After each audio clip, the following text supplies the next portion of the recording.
راضی برضائے رب،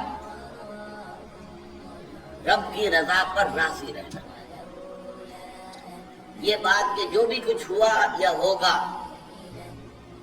وہ اس نے رب کے بغیر نہ ہوا ہے نہ ہو سکتا ہے. یہ تو ایمان کا منطقی تقاضا ہے. یہاں پتہ تک نہیں ہلتا جب تک کہ اللہ کی اجازت نہ ہو کسی کا. تو جو کچھ ہوا اللہ کی اجازت سے ہوا. خواہ اس میں درمیان میں کتنے ہی عوامل آ گئے. کسی نے اٹھا کر آپ کو پتھر مارا، لیکن یہ پتھر آپ کو نہیں لگ سکتا تھا اگر اللہ نہ چاہتا. پتھر مارنے والے کا عمل اپنی جگہ ہے، لیکن آپ کو اس پتھر کا لگ جانا جو ہے یہ بغیر اذن رب نہیں ہے. لہذا اس کو سمجھیے کہ اللہ کی طرف سے آیا. ایک اس میں لطیفہ بھی ہے کہ ایک درویش یہ کہتا ہوا جا رہا تھا ایک جذب کی کیفیت میں، جو رب کرے سو ہو، جو رب کرے سو ہو، جو رب کرے سو ہو. ایک شخص نے اٹھا کر اس کے سر میں پتھر لگایا. اس نے پلٹ کر دیکھا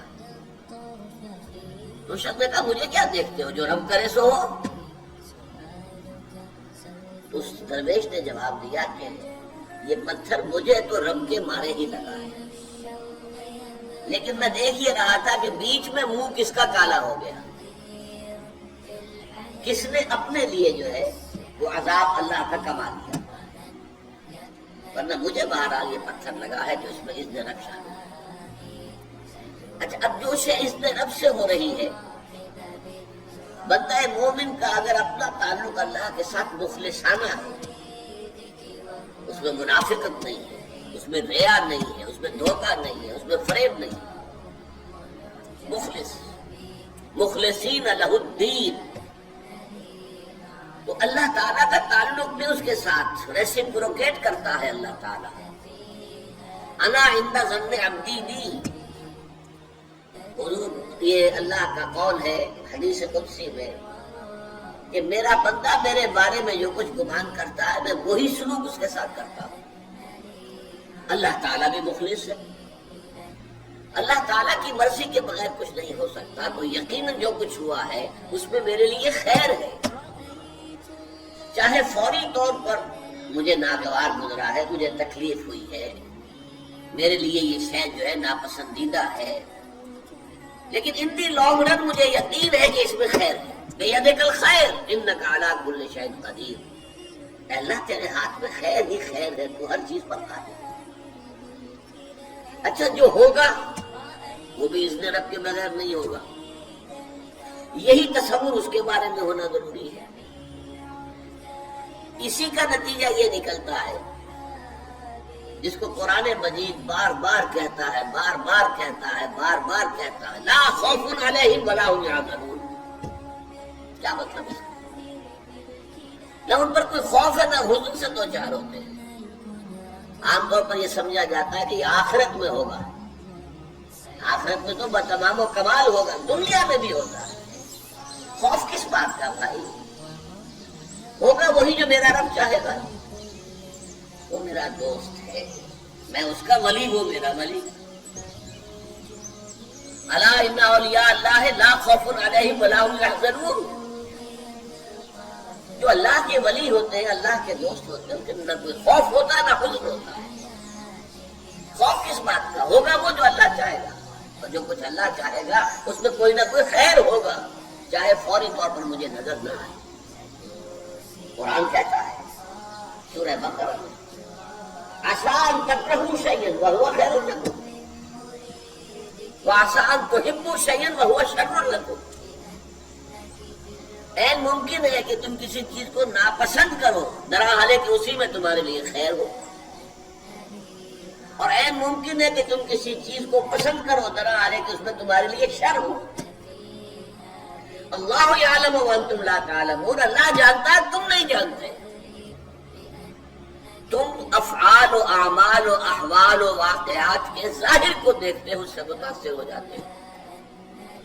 اس کے پردے میں کیا مشیت اذنی ہے، کیا ارادہ خدا بندی ہے، اس کے پشت پر کیا چیز ہے جو اللہ تعالیٰ کو مطلوب ہے یہ ہمیں نظر نہیں آتا. We are short sighted. ہماری نگاہ جو ہے بس کچھ دور تک جاتی ہے، اس سے آگے نہیں جاتی. لہذا افعال و اعمال و احوال و واقعات کے صرف ظاہر پر ہماری نگاہ ہے، باطن پر تو ہے ہی نہیں. لہذا ہم اس سے متاثر ہوتے ہیں. تو در حقیقت ایمان کا حاصل الا ان اولیاء اللہ لا خوف علیہم ولا هم یحزنون. اللہ کے دوستوں پر نہ کوئی حزن ہے نہ خوف ہے، کوئی سوال پیدا نہیں ہوتا. اسی طریقے سے قرآن مجید جو ہے بلند ترین مقام جو انسان کا ہو سکتا ہے، اس کی تعبیر کے لیے الفاظ استعمال کرتا ہے رضی اللہ عنہم ورضوا عنہ. اللہ ان سے راضی ہو گیا، وہ اللہ سے راضی ہو گئے. یہ باہمی رضامندی ہے، دو طرفہ. دو طرفہ اللہ کے ساتھ تعلق ہوتا ہے، دو طرفہ تعلق ہوتا ہے. تم اللہ سے محبت کرو گے، اللہ تم سے محبت کرے گا. تم اللہ کے ساتھ مخلص ہوگے، اللہ تعالیٰ تمہیں واقع کرے، اپنا مخلص بندہ بنا لے گا. تم اللہ کی طرف چل کر آؤ گے، اللہ تمہاری طرف دوڑ کر آئے گا. تم بارش بناؤ گے، اللہ ہاتھ بڑھائے گا. تم اسے محفل میں یاد کرو گے، اللہ اس سے کہیں بہتر محفل میں تمہارا تذکرہ کرے گا، ملائکہ مقربین کی محفل میں. تم اللہ کو اپنے دل میں یاد کرو گے، اللہ اپنے جی میں تمہیں یاد کرے گا. یہ دو طرفہ معاملہ ہے. تم اللہ کی مدد کرو گے، اللہ تمہاری مدد کرے گا. ان تنصروا اللہ ینصرکم ویثبت اقدامکم. اگر تم اللہ کی مدد کرو گے، اللہ کی مدد سے مراد کیا؟ اللہ کے دین کی مدد، اس کی نصرت. اللہ تمہاری مدد کرے گا. یہ رضی اللہ عنہم ورضوا عنہ سورہ مائدہ میں بھی آ رہا ہے، سورہ توبہ میں، سورہ مجادلہ میں، سورہ بینہ میں.